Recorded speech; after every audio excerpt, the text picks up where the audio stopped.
Hi guys, it's Ben here. Welcome back to another Scared Equine video blog. In today's video blog, I'm going to be talking about naysayers and critics.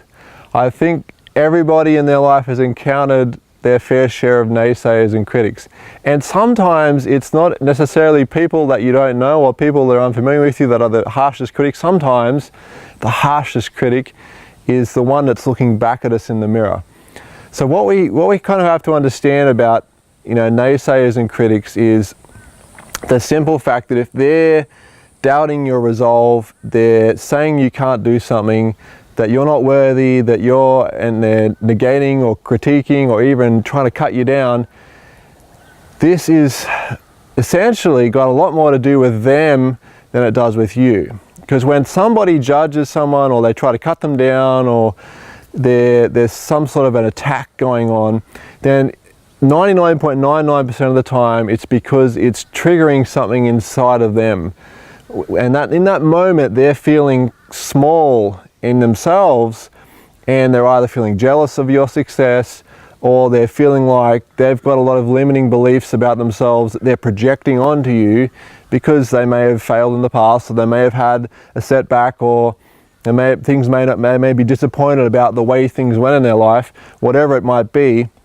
A lot of it comes back to that person's own reflection of how they feel about themselves. And so by having that perspective and seeing that that's just a reflection of their own limiting beliefs, their own attitudes and philosophies of life, we can realize that that doesn't have to be something that we take on board. Now again, this comes back to then looking at if we do take that on board and that really affects us and we really feel down and kind of like in the gutter, which I know for myself, a lot of times I've been really affected by this negative criticism, or by people, negating what you're doing and trying to cut you down.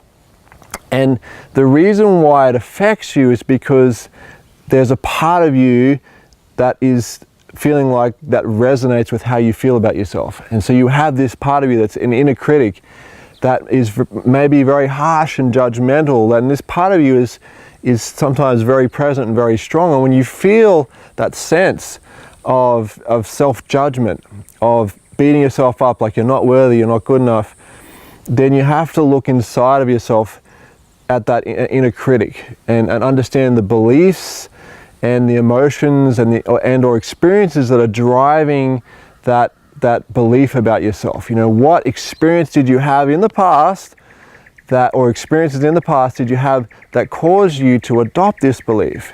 And you'll always find there'll be significant evidence in your past of one or many experiences where you adopted this belief just unconsciously, and maybe it was conscious at the time, but you've now buried it.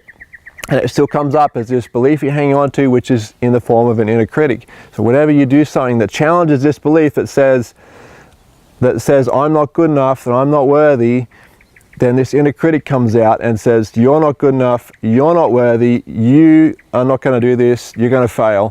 And all this negative self-talk will come up, and that's just a natural byproduct of those emotions that are driving that belief being tapped into as a result of you stepping into your vulnerability and doing something that maybe is actually really in alignment with who you are and a really powerful and important part of your life for you and on your journey to self-discovery.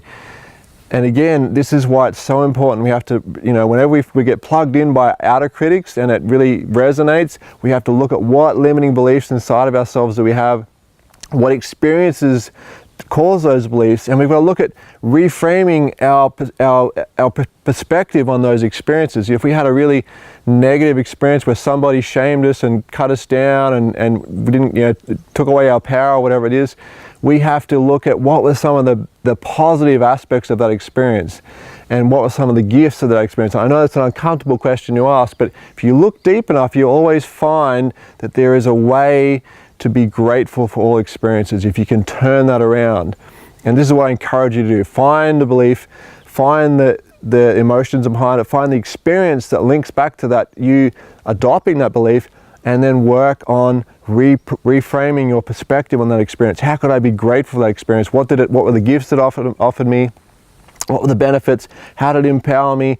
How did it make me resilient? What were the gifts of that experience?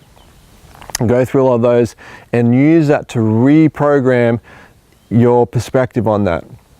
And again, once we change our perspective on an experience, we're able to release that belief. When we can release that belief, we can come back to feeling like we're not getting affected by those critics anymore so much.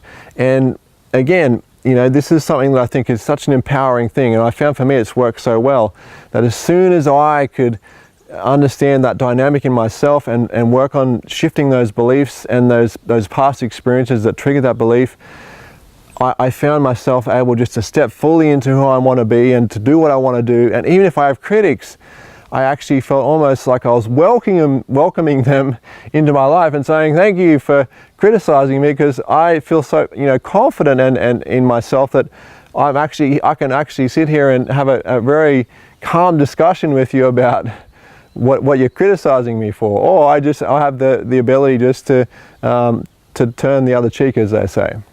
So I hope that gives you some insight around, you know, what effect the critics and naysayers are having on you, and how to change that effect, and to look inside of yourself, and then to understand why they might be judging you in the first place, so you can have a bit more empathy and understanding of the fact that they might have limiting beliefs that are playing out in you as a reflection of them. Thanks for tuning in, and please share your experience of your limiting beliefs and how critics have pointed that out to you, and how you might have overcome that. You know, I'd love to hear your experience of those things. So any comments and, you know, anything that comes up for you, please share. I'd love to talk about that and discuss that further.